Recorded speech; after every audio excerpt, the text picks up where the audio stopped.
For klimaforandringerne betyder varmere og vådere vejr her i Danmark. Det er sgu ikke godt med det klima der. I dag kom Klimarådet så med deres vurdering af, hvordan det går med Danmarks klimaindsats. Og godt nok når vi sandsynligvis 2025-målet, men det kniber med 2030. Regeringen har endnu ikke anskueliggjort, at 2030-målet på 70% nås. Det er især landbrugets udledninger, som eksperterne mener er problemet. Hvad? Landbrugets skyld? Klimakatastrofen breder sig mere og mere. Så vi er taget ud og kigge på, hvad er årsagen til disse klimakatastrofer. Alle disse grønne marker pumper åbenbart CO2 direkte op i atmosfæren. Så er vi kommet til redningen på klimaet. Skovvækst. Og det er rigtigt. Når træer de er i vækstsæsonen, så optager de CO2 ved at bruge lys fra solen. Om vinteren, så står de der bare. Men den forhøjede koncentration af CO2, det er et problem for hele vores vejrsystemer, klima. Så bliver det bliver svært at overleve. Vi er rigtig mange mennesker på jorden, der skal forsøge at overleve. Derfor er det jo vigtigt, at vi begynder at styre mod en verden, hvor vi ikke udleder CO2 og andre drivhusgasser. Det største problem, det bliver jo med sigt metangasser. Og metangasser, de kommer, når en fiser. De kommer også, når køerne bøvser. Den største frygt, man har med hensyn til metangasser, er stigende koncentrationer efterhånden, som vi får et varmere klima fra arktiske egne. If you look at the shore, you can see that there are lots of trees that are falling in the lake and they're dying. What's happening is the permafrost is thawing. And the ice that was in the ground, when it melts, causes the ground surface to collapse. When the forest falls in and any organic matter, dead plant and animal remains that were in the permafrost, thaw out in the bottom of the lake, microbes decompose it and it generates methane. Det, som damen fortæller om her, er, at efterhånden som det arktiske tør op, så begynder alt det døde biomateriale, som ligger i jorden og permafrosten, at blive omsat primært til metangas. Methane is a very potent greenhouse gas. A molecule of methane is 25 times. Ja, i videoen der benævner hun, at metangas er 25 gange værre end CO2 som drivhusgas.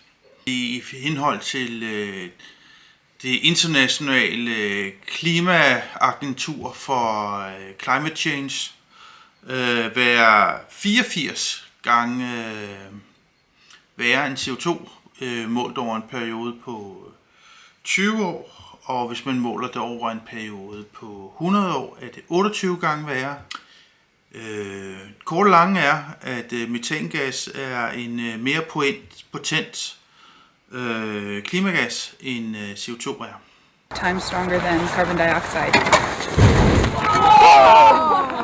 Methane is formed in millions of lakes around the Arctic where permafrost is thawing.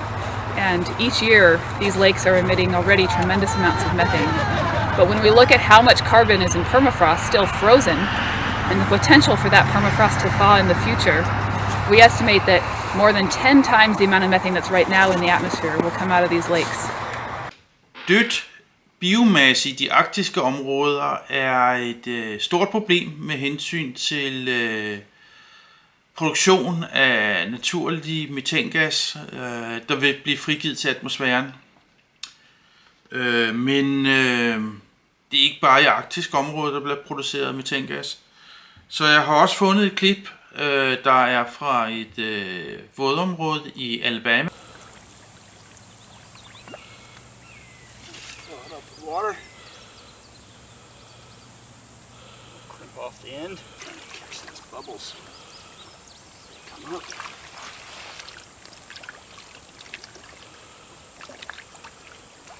So I'll light the lighter first.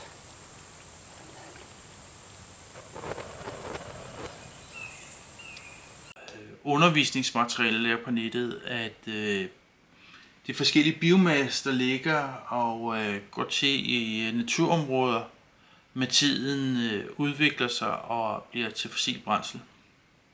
Det er simpelthen ikke rigtigt. Det var engang rigtigt på jorden for 500 millioner år siden i kultiden. Det er derfor, det hedder kultiden, fordi biomasse dengang fra det er blevet til kul. Der var der ikke de mikrobakterier, som der er nu, og derfor blev biomassen ikke nedbrudt og ligger i jorden stadigvæk, indtil mennesker brager det op, brænder det af. Den eneste undtagelse, der er med, at biomasse det bliver til fossil brændsel på vores tid her, det er stort set, når det fryser. Altså, der kommer istid over land, eller i Arktis på grund af permafrost, hvor det er ligesom en afgrænsning af biomasse, det bliver isoleret og kan ikke komme op i atmosfæren igen. Det er de eneste undtagelser. Så hvad vi brænder af fossil brændsel, det bliver kort sagt i det store kulstofkredsløb. Så det der med, at man kan neutralisere sit CO2-forbrug og sine klimagasser, det kan man ikke rigtigt. Så hvilken effekt har landbrug så på klimaet? Ja, mængden af dødt biomasse, som der ligger i jorden, bliver mindre, fordi med landbrug så sker der en hurtigere omsætning, fordi man behandler jorden. Her på videoklippet der ser man for eksempel, at der omlægges til landbrug på det område, og et stort træstrup bliver væltet op i overfladen af jorden, og det vil betyde, at den vil blive nedbrudt inden for en 2-3 år. Hvis den havde fået lov til at ligge i jorden, så havde det taget omkring 10-15 år. Så på den måde, så sker der en større omsætning af biomasse umiddelbart, hvis et skovområde omlægges til landbrug. Et andet fagligt argument mod landbrug, det er, at det skaber ørkendannelse. Så der, hvor der skabes landbrug, det går fra at være skovområde, og så bliver det landbrug et kort periode, og så er det ørken, og så skal der fældes nyt skov. Det kan godt være rigtigt, hvis det er ekstremt dårlige landmænd. Så hvad er så sammenhængen mellem planter, CO2 og klimagas? Ja, det er teknisk set ikke så svært. Når en plante lever, så bruger den lys til at optage kulstof fra atmosfæren. Når den dør, så frigives kulstoffet igen. Det sker primært som CO2 og metangas. Men landbruget har følt sig presset til at indgå i dialog med hensyn til det, blandt andet ved at udtage lavbundsjord. Og det kan der godt være noget logik i. Så nu kommer vi til et af de store omdrejningspunkter for landbruget. De våde lavbundsjord, som der umiddelbart udleder ufattelig meget CO2. Er det rigtigt? Ja, det er det faktisk. Ja, det er faktisk rigtigt. Hvis man begynder at dyrke lavbundsjord der, så udleder det meget CO2. Man pløjer der igennem, så kommer der luft til jorden. Der begynder at blive nedbrudt biomateriale. Der bliver frigivet som CO2 og en lille smule metangas, ikke så voldsomt. Det vil blive til metan og CO2 alligevel, om man ikke pløjer det. Det går bare hurtigere, hvis man pløjer det. Ved udtagelse af lavbundsjord, så redde klimaet? Nej, det vil det ikke. På ingen måde. Klimaet det skyldes, at vi brænder fossil brændsel af. Det er den eneste grund til, at det hele er ved at forskubbe sig. Det har ikke en skid med noget at gøre. Men derfor kan det godt være en god idé, fordi man bruger meget energi, mange ressourcer, og man får ikke særlig meget ud af det. Så al biomasse, det omsættes til en blanding mellem CO2 og metangas. For at gøre det meget simpelt, så jo højere op i jorden omsætningen sker, jo højere er andelen af CO2, mens længere nede i jorden, så bliver en større del af det til metangas. Det handler om, hvor meget ilt der ligger i der, hvor det biomaterialet det bliver omsat. Så grundlæggende er landbruget ikke et problem for klimaet, ved mindre der kun er tale om rigtig dårlige landmænd.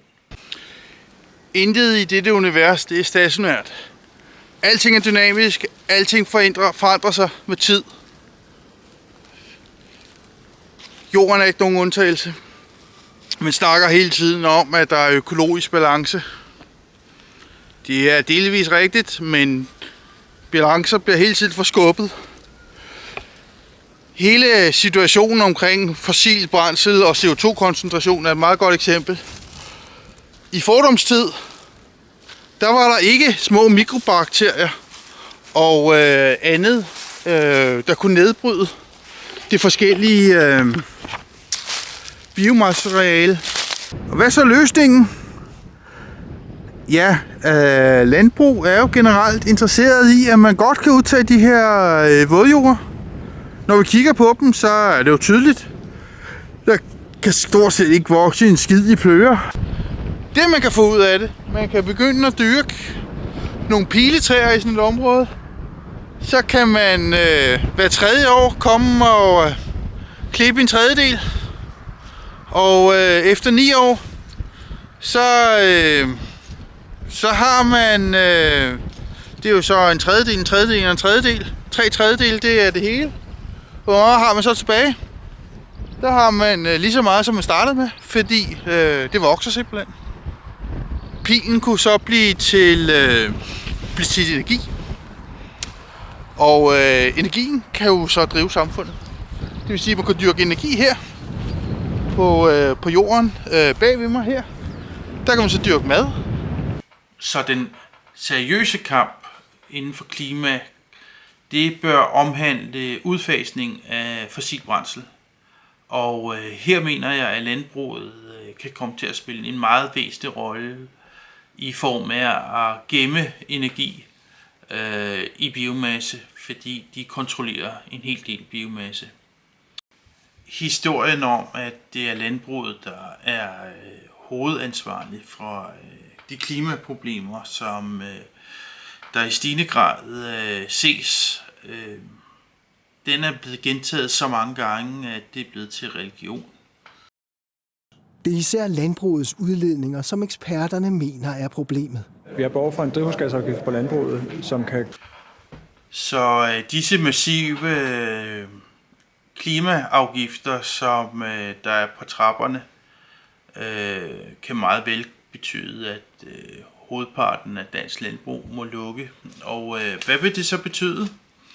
Ja, det vil betyde, at hvor vi i dag er vant til at få billige og fødevarer af en høj kvalitet, så skal vi i fremtiden vende os til, at vi skal betale meget mere for meget dårligere fødevarer. Med hensyn til den klimagevinst, vi vil kunne få opnå, så er den der ikke. Det er ikke landbrugets skyld. Klimaet, det skyldes fossil brændsel. Så der er ikke en klimagevinst. Hvorimod, hvis vi så nedlægger landbrug, så mister vi simpelthen en superhelt med hensyn til grøn omstilling.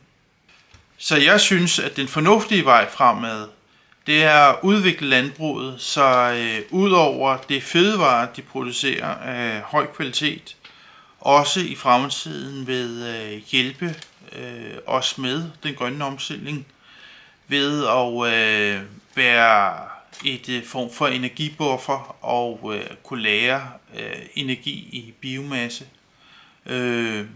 Så kan vi sige farvel til fossil brændsel, og så kan vi faktisk løse energiproblemerne. Det synes jeg vil være rigtig rart. og hvis jeg må have lov til at tilføje, så synes jeg, det kunne være dejligt. I den her video, der har jeg kun fokuseret på metan og CO2 i relation til landbruget og klima, hvor jeg ikke synes, landbruget har nogen problemer. Men der er også noget, der hedder kvælstofudledning, og her der har landbruget et problem, og der er ting, der kan gøres bedre. Men jeg anser kvælstof som et separat område, som der skal behandles i en separat problemstilling.